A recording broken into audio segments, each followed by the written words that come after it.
Salut les amis, on se retrouve aujourd'hui pour une nouvelle vidéo. On va parler des changements sur Warcry V2, V1. C'est parti, let's go!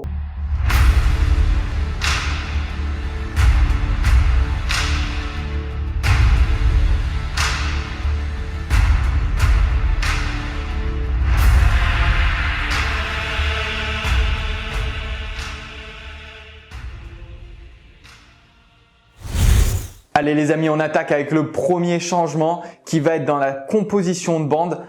À l'époque en V1, on avait le droit à un seul héros. Maintenant, on va avoir le droit à 3 héros et le premier qu'on choisit sera notre leader. Voilà, premier changement. Le deuxième changement sera sur le jet de priorité. Donc le gagnant décidera s'il veut être l'attaquant ou le défenseur. Le défenseur devra diviser sa bande en premier, donc dague, bouclier, marteau. Et ensuite, ça sera au tour de l'attaquant. Sachant que maintenant, par rapport à certains scénarios, l'attaquant et le défenseur ont un réel impact sur les conditions de victoire. Voilà. Du coup, on attaque le troisième changement qui fait que à l'heure d'aujourd'hui, en V2, quand on va diviser notre dague, bouclier, marteau, on sera obligé de faire 3 équipes équilibrées. Avant, c'était le bouclier qui devait avoir au moins un tiers. Maintenant, c'est fini. C'est vraiment, vous jouez une bande de 9. Donc, ça sera 3, 3 et 3. 3 dans la dague, 3 dans le bouclier et 3 dans le marteau.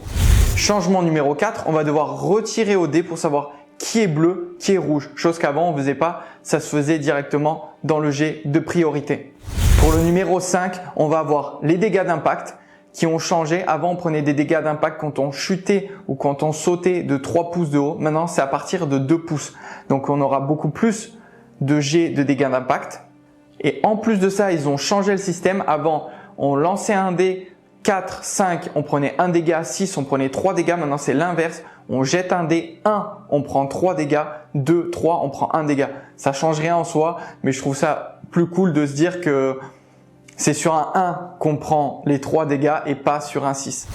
Le numéro 6, les amis, c'est le barreau d'honneur. Avant, en V1, on avait ce barreau d'honneur. Donc, quand il restait un seul combattant, on pouvait utiliser autant d'aptitudes, entre guillemets, qu'on voulait par rapport aux dés, les dés d'aptitude qu'on avait en notre possession. Maintenant, c'est terminé en V2.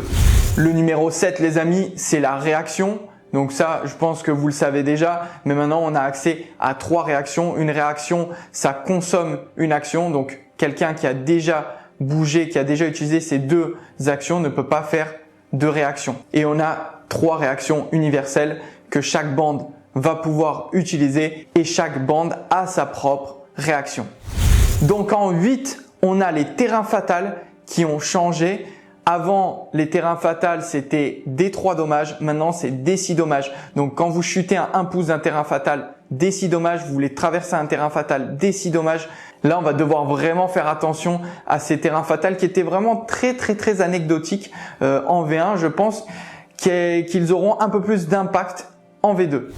En 9, les amis, on a faire chuter un combattant adverse.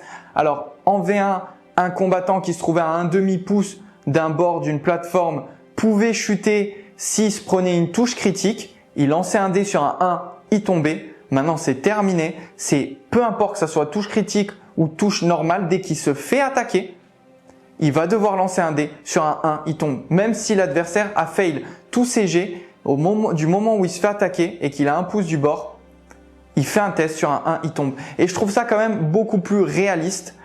Ça va donner encore une profondeur supplémentaire au jeu. Et les combats du coup en hauteur seront encore plus dynamiques. En 10, les amis, on va parler des trésors. Donc avant, tout le monde pouvait porter des trésors. Maintenant, les monstres et les bêtes ne peuvent plus porter de trésors. Je trouve ça cool. Et en plus de ça, le combattant qui porte le trésor voit sa caractéristique de mouvement diminuer de 2 jusqu'à un minimum de 3. Donc les orques, Iron Joe, etc. ça change pas grand chose. Les nains pareil. Mais par contre, vous prenez un elfe, quelqu'un qui bouge de 6, il va porter un trésor, il verra du coup son mouvement réduit. Et je trouve ça beaucoup mieux, beaucoup plus réaliste. Et même sur certains scénarios où un des personnages devait s'emparer du trésor et entre guillemets se barrer avec, bah là il aura beaucoup plus de mal à le faire, c'est beaucoup mieux. En 11 les amis, on a une modification sur les serres. Donc avant, on pouvait en prendre un seul dans la composition de bande. Maintenant, on peut en prendre jusqu'à 3 comme les héros. En plus de ça, ils ont mis fin à l'intelligence entre guillemets bestiale qui était ce fait que vous allez pouvoir tirer des péripéties qui vont mettre des monstres. Donc ces serres-là sont neutres et vous allez décider oui ou non si vous voulez les activer. Vous lancez un dé. Si vous faites 1 ou 2, et ben c'est votre adversaire qui active à sa place. Ben ça c'est fini. Il n'y a plus d'intelligence bestiale. En plus de ça, ils ont revu les aptitudes de serre. De toute façon, je pense que vous avez déjà pu zioter sur les PDF à télécharger sur Warhammer Community. En 12, on a une petite modification sur les monstres. Donc quand ils arrivaient sur le champ de bataille, c'était entièrement à 5. Maintenant, ils l'ont changé. En gros, c'est à 3 pouces. Si vous débordez, c'est pas grave. Vu qu'il y a certains monstres qui ont des gros socles, c'est juste une petite rectification. Et pour les aptitudes de chasse aux monstres, il y en avait 5. Maintenant, il n'y en a plus que 3. En 13, on a un petit changement du mode coalition et triomphe et trahison. Peut-être que je ferai une vidéo sur ça, à voir. En 14, on a l'ajout d'aptitudes et de terrain qui sont liés à cette nouvelle page historique, donc au nouveau terrain Warcry de cette nouvelle boîte de base. Donc ça, c'est vraiment cool parce qu'on va pouvoir jouer avec ces terrains et ça va changer et ça va amener un gameplay différent. On avait déjà ça dans Red Harvest et c'est vraiment cool. C'est toujours une fois une profondeur de jeu supplémentaire. Je trouve ça très intéressant. Et on finit les amis avec le 15e. Le mode campagne. Je ferai une vidéo dédiée à ça parce que le mode campagne a complètement changé. Rien à voir avec ce que c'était avant. Comme ça, je vous expliquerai vraiment tous les changements et qu'est-ce qu'apporte cette V2 au mode campagne parce que vous le savez, quand on joue à Warcry, on aime bien le mode narratif et c'est surtout pour ça qu'on joue à Warcry. Même si le mode jeu égal et tournoi est vraiment très bien et je trouve encore mieux équilibré qu'à la version 1 qui était déjà pas mal ajusté avec les tomes des champions.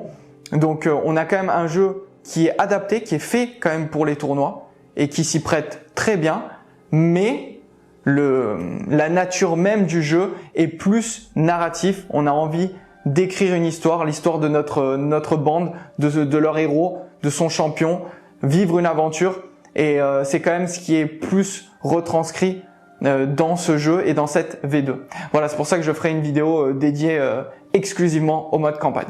Voilà les amis, on a fait le tour de ces 15 points, ces 15 changements V1, V2. Comme d'habitude, si ça vous a plu, le petit pouce vers le haut, le petit commentaire, on s'abonne, on active la cloche pour être notifié des futures vidéos et je vous dis à plus les amis, ciao ciao.